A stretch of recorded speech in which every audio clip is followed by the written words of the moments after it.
Olá, sejam bem-vindos ao Alagoas em Pauta. A alimentação pode ser uma aliada no combate à Covid-19? Não existem evidências científicas que associem diretamente esse fator à prevenção ou ao tratamento da doença provocada pelo novo coronavírus. Porém, é sabido que alguns nutrientes agem no corpo humano, fortalecendo o nosso sistema de defesa. Mas como manter o corpo imune e a comida no prato? Essa semana, nossa convidada é a nutróloga, a doutora Silviane Luna, que vai nos passar muitas dicas bacanas sobre nutrição para você se alimentar de forma mais saudável, econômica e nutritiva. Não saia daí, a gente já volta. Doutora Silviane, seja muito bem-vinda ao Alagoas em Pauta. Obrigada por conversar com a gente. Obrigada, Daniele, pela oportunidade de estar aqui com vocês. Bacana. Doutora Silviane, de que forma a nutrição pode ajudar na prevenção de doenças? Então, isso tem sido um tema muito abordado, né? Agora no advento do Covid.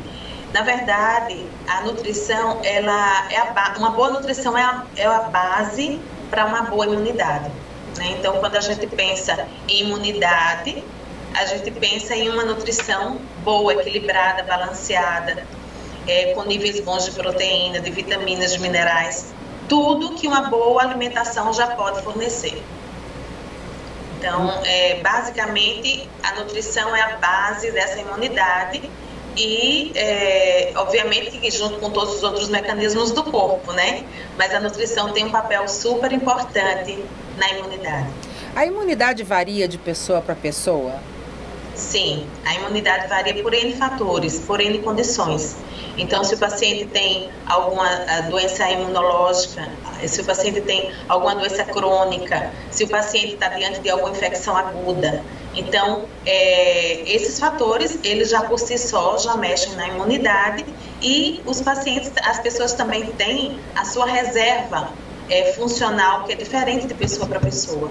Então, a sua imunidade também pode ser diferente da imunidade de você ser uma pessoa que tem mais tendências a desenvolver infecções com mais facilidade e tudo isso. Em geral, as doenças crônicas, elas têm um certo comprometimento da imunidade.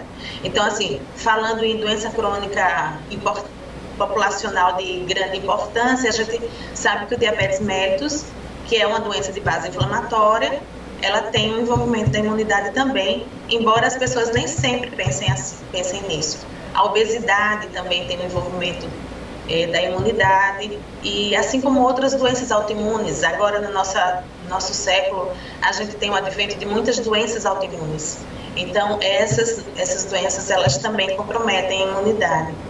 São as tão faladas comorbidades, né? Agora, na época do Covid, as pessoas que são portadoras dessas doenças, elas estão mais suscetíveis a ter a Covid piorada, o seu quadro ser piorado, né, quando Isso. Elas adquirem o Covid. E Isso. A senhora acredita que desde a criança, quando é bem nutrida, desde pequena, ela ajuda nas reservas nutricionais dela quando se tornar adulto? Sim, sem dúvida nenhuma, porque nós temos os períodos da vida onde a nutrição, ela funciona como uma base sólida para o desenvolvimento do padrão imunológico do paciente. A primeira fase é a fase intraútero. Então, na verdade, a nutrição intraútero, ela é extremamente importante. Ela é um dos fatores capazes de alterar a expressão dos genomas fetais. Então, olha que coisa importante, né? Então, a gente sabe que populações que têm carências de determinados nutrientes, essas gestantes podem desenvolver fetos que tenham determinadas características imunológicas por conta da deficiência nutricional que elas carregam. Então, isso é uma coisa importante. Por exemplo, regiões onde o iodo, que é um nutriente, ele é deficitário, então essas populações, elas tendem a desenvolver fetos com bócio tiroidiano. Então, existem várias situações, mas o que eu quero sempre lembrar é que bato sempre nessa tecla com as gestantes com quem eu trabalho, é que a primeira fase que desenvolve a base da imunidade e não só da imunidade, mas também das condições crônicas, das condições de saúde do paciente, é na fase intraútero. E hoje se sabe que existe uma correlação direta entre o desenvolvimento intraútero e as doenças crônicas, as chamadas comorbidades que você citou, na fase adulta. Então, existe uma correlação entre a condição de gestação, e isso inclui peso fetal, peso materno, condição de micronutrientes durante a gestação e o que aquele feto vai desenvolver na fase adulta. Então, é fundamental que a gestante tenha essa preocupação a partir do momento que ela descobre que está grávida e durante toda a vida dela, durante a amamentação também. Porque a primeira infância da criança, ela é muito determina muito também o estado nutricional dessa criança, a base nutricional. Eu sempre cito muito a condição do cálcio, porque, por exemplo, até os 18, 19 anos, o ser humano ele faz uma reserva de cálcio. A reserva de cálcio ela é muito nessa fase, até 18, 19 anos. Então, vamos dizer assim, seria o alicerce do osso. Depois desse tempo, você vai poder fazer uma maquiagem. Você pode aumentar a quantidade do osso naquela base que você já tem, mas você não estrutura novamente a base. Então, a importância do cálcio na primeira fase da infância e adolescência. E isso vai se repercutir na fase adulta, se for uma menina, para tendências maior à osteoporose ou não. Compreendo. E a mulher na menopausa, o homem também já na velhice, tem tendência, né, a desenvolver problemas ósseos, a entrar na osteoporose, né? E aí, nessa fase, o que é que você faz? Veja bem, eu não estou querendo dizer que você não pode melhorar os níveis de cálcio nem a condição do seu osso. Você pode, mas não da mesma forma como você poderia dar aquela base até os 20 anos de idade. Sim. Então, eu falo que é um alicerce, né? O alicerce, claro. Você pode dar camadas em cima daquele alicerce, mas o alicerce vai até os 20, 21 anos de idade. E a gente sabe que o leite e os derivados são uma fonte rica em cálcio, né? Mas muitas pessoas vêm desenvolvendo intolerância à lactose. Então, como é que a pessoa pode suprir uma deficiência de cálcio ou manter o seu cálcio equilibrado sem poder consumir laticínios, por exemplo? Quais são as outras fontes de cálcio?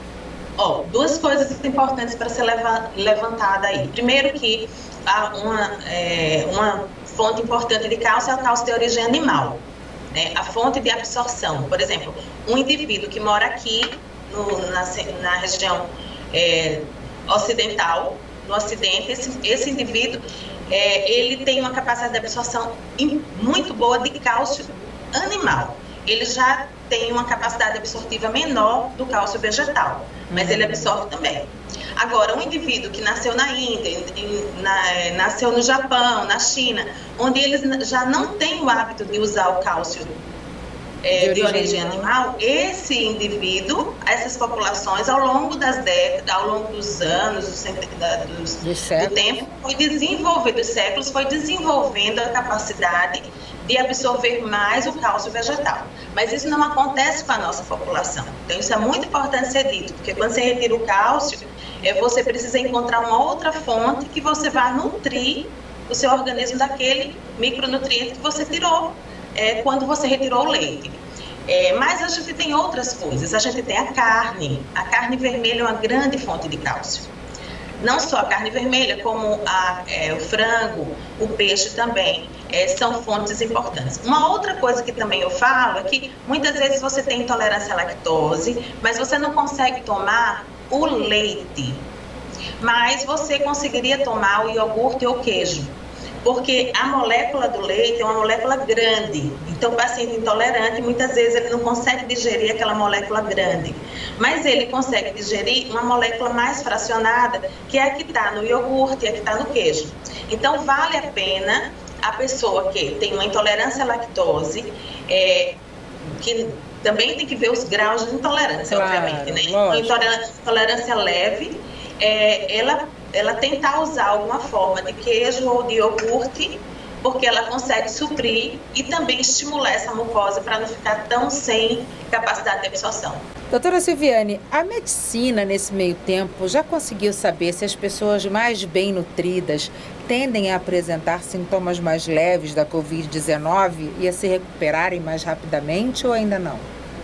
Sim, isso aí já é uma observação, né? O que a gente tem em termos de pesquisa de nutrição com o Covid-19, basicamente nada, são pesquisas observacionais.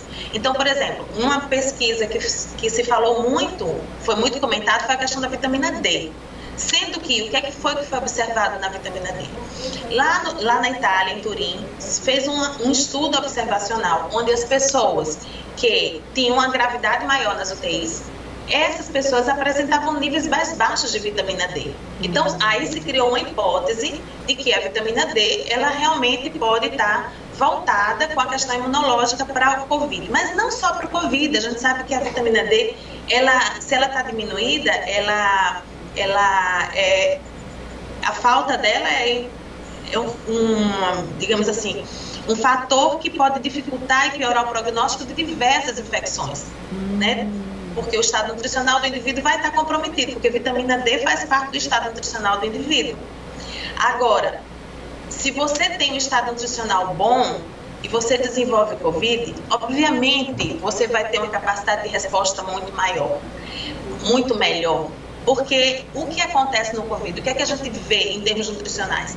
Existe uma inflamação muito grande na doença, né? Isso a gente sabe, uma tempestade inflamatória que acontece sobretudo lá pela segunda semana e que isso leva a uma quebra de proteína estrutural, proteína de músculo. E a gente não pensa só em proteína como proteína no músculo. No músculo, nos braços, nas pernas, nós temos proteína em todo o organismo. Nos órgãos internos, no coração, em todo o organismo. Então, você tem perda de proteína por conta dessa inflamação. Daí você observa que os pacientes entram na UTI e eles saem extremamente emagrecidos, porque eles têm uma perda de massa muscular muito grande. Então, esse emagrecimento do Covid, de forma nenhuma pode ser considerado pela pessoa, por um lado foi bom porque eu perdi peso. Não, porque você perdeu músculo, porque você perdeu tecido muscular. Então, assim, essa nutrição é muito importante, a base nutricional desse indivíduo para ter uma resposta melhor. Obviamente, se o indivíduo já tem um nível de proteína baixo, quando ele entra no Covid, ele desenvolve Covid, ele vai perder aquela quantidade toda, só que ele partiu de um ponto de referência já baixo. Verdade. Então, e a gente sabe que proteína é imunidade, porque as células de defesa são feitas à base de proteína também. Ah, entendi. E a vitamina D é uma vitamina gratuita. Você consegue com o sol, se expondo ao sol. Isso. Não é verdade? Isso. Entre outras fontes, o sol acho que é a principal fonte de vitamina D, não é isso, doutor? Com certeza. Porque a gente tem a absorção, a transformação. Na verdade, a vitamina D é a única vitamina que a gente consegue desenvolver no nosso corpo, por conta dos raios solares e a transformação da vitamina D na pele. Então, todas as outras vitaminas, nós não somos organismos produtores, nós precisamos consumir. Então, por exemplo, na amamentação, o bebê ele precisa consumir as vitaminas pelo leite materno. Nós precisamos consumir as vitaminas pela nossa alimentação. A gente não é capaz de produzir vitamina, exceto a vitamina D. Pronto, então nós temos sol de sobra aqui em Alagoas. E as pessoas podem se expor ao sol por quanto tempo? 30 minutos por dia é o suficiente? São em torno de 20 minutos dia, o sol, com aquele período acima de 9h30 da manhã até 2h30 da tarde, aproximadamente. 20 minutos com áreas expostas de braço e perna. 20 minutos somente. Porque a gente também tem o contraponto da exposição solar, que é o câncer de pele, que é um dos mais frequentes na nossa região, na nossa população, né? Então a gente pode proteger o rosto, usar óculos de sol e expor os braços e pernas. Braços e pernas. Agora, nesse período de confinamento, é muito importante que as pessoas que moram em apartamento façam isso nas varandas. É verdade. Naquela brechinha de luz que entra em casa, aproveitar para ficar ali. Justamente. Maravilha. Na pandemia, muitas pessoas engordaram porque não sabiam cozinhar e viveram de comida processada, nuggets, macarrão instantâneo, etc. Quais são os males que as comidas processadas fazem ao nosso corpo? Bem, assim, em geral, o que é que o próprio nome diz, né? O alimento vem processado para você. Então, vamos pensar em termos de fibras. Então, o alimento processado, ele tem todas aquelas fibras quebradas em relação ao alimento matriz, ao alimento original.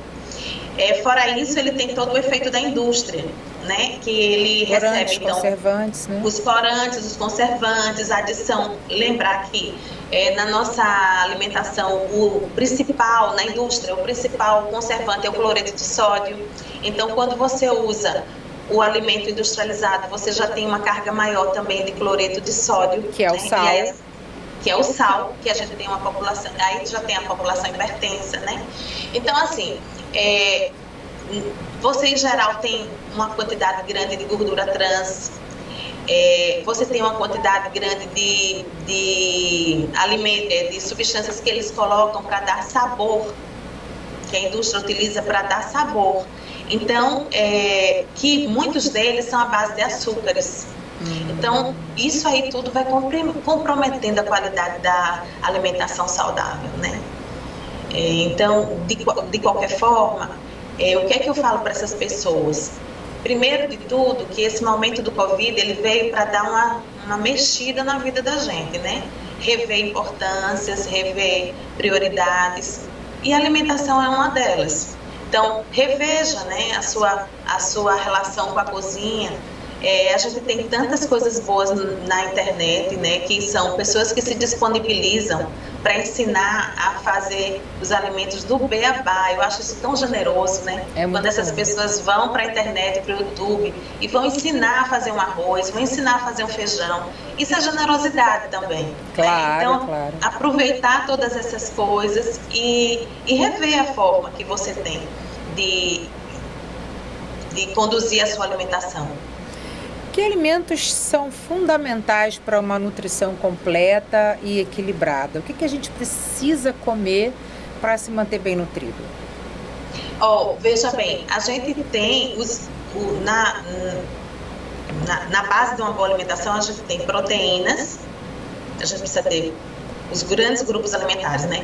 Que são proteínas, gorduras, carboidratos e as vitaminas e os minerais. Então, começando por proteínas, a gente tem proteínas animais, queijo, carne, as carnes de todos os tipos, eu falo, queijo, carne, frango, ovo. Ovo é uma excelente proteína, um custo bom e uma proteína muito completa. O leite e os derivados do leite, e temos também as proteínas vegetais. Então, as proteínas que vêm do grão de bico, que vem da soja, que vem da lentilha, do próprio feijão. Então, são as proteínas vegetais. Então, a base estrutural da nutrição, a gente tem as proteínas, os lipídios, as gorduras. Não podemos pensar que gordura de um todo é maléfico. Não é assim que a gente pensa. O organismo da gente também precisa de ter gordura, mas gordura de uma qualidade boa. O que a gente deve usar, por exemplo, nós temos os óleos. Quais os óleos que a gente pode usar no dia a dia? Veja bem, o óleo de soja, que ele é tão mal falado, né, muitas vezes. Quando a gente fala em óleo, a gente fala em uma gordura de origem vegetal. O detalhe é você evitar usar grandes quantidades. E frituras então, também, né? O excesso. Ele é aquecido também, ele oxida, não é isso? Isso, porque se você aquece, você desenvolve uma fuligem, que é o ponto de fuligem, ele oxida com muita facilidade. E essa oxidação, ela é pró-inflamação, ela favorece a inflamação. Mas aí nós podemos usá-lo numa quantidade pequena, porque nós precisamos dos óleos essenciais para o nosso corpo também. Sim. Né? E temos o azeite de oliva, que é infelizmente, o custo dele ele não pode ser usado para a população em geral, né? Mas é um óleo de boa qualidade. A gente tem, em seguida, a gente tem os carboidratos. E aí nós temos bons carboidratos. Porque, por exemplo, se você, no Nordeste aqui, na nossa região, a gente tem fontes de carboidrato. Inhame, macaxeira, batata doce, a gente tem o pão, a gente tem o macarrão, a gente tem o arroz. Mas nós temos essas fontes de carboidrato que eu sempre digo que a terra dá. Você tira da terra, leva para a sua cozinha e vai para o seu prato. Então o ciclo dele é muito pequeno quando você vai comparar até mesmo com um pão integral ou um pão de saco que você compra. Olha o circuito que esse pão fez para ele chegar na sua mesa. Então, nesse circuito, muita coisa vai do natural, né? Vai se perdendo. Isso. Então, nós temos... o que é que eu daria de orientação? Quanto mais in natura o produto for, melhor para a sua nutrição. É aquela regrinha, né, que a gente fala assim, mais feira e menos supermercado. Isso. Então, você consegue ter uma alimentação melhor. E as frutas e os minerais, você consegue nos legumes e as vitaminas e os minerais você consegue nos legumes e nas frutas. Que a nossa população, o Nordeste brasileiro, aqui em Alagoas, a gente tem um consumo maior de legumes cozidos e menos de saladas. Né? Então, as saladas são menos aceitas pela nossa população. Mas isso está modificando e é muito legal que isso esteja modificando, né? E as frutas, a gente tem uma riqueza muito grande, uma variedade muito grande. E é muito importante que as mães comecem já a introduzir os alimentos crus nos bebezinhos, das crianças desde pequeno, porque quando você vai apresentar um alimento para uma criança já com 3, 4 anos, ela não foi acostumada com aquilo.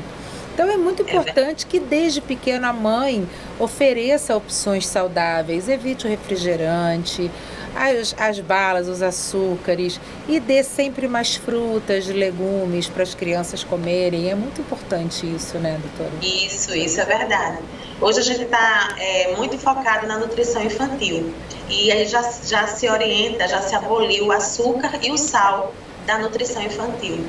Então, e também os processamentos que se fazia, liquidificava, passava na peneira. Hoje em dia não, você procura dar o alimento cozido ou in natura para a criança colocar na boca, fazer aquela mastigar, fazer aquela identificação do próprio alimento.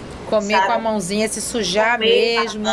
Isso, fazer essa experiência também, né, de toque no alimento, então tudo isso é importante. E também outra coisa importante também, muitas vezes a gente fazia no passado, colocava várias frutas, colocava várias verduras para tentar disfarçar o gosto de um, o gosto de outro. Não, hoje a ideia é você justamente dar individualmente, para que essa criança possa se adaptar aos diversos paladares que a nossa alimentação dá.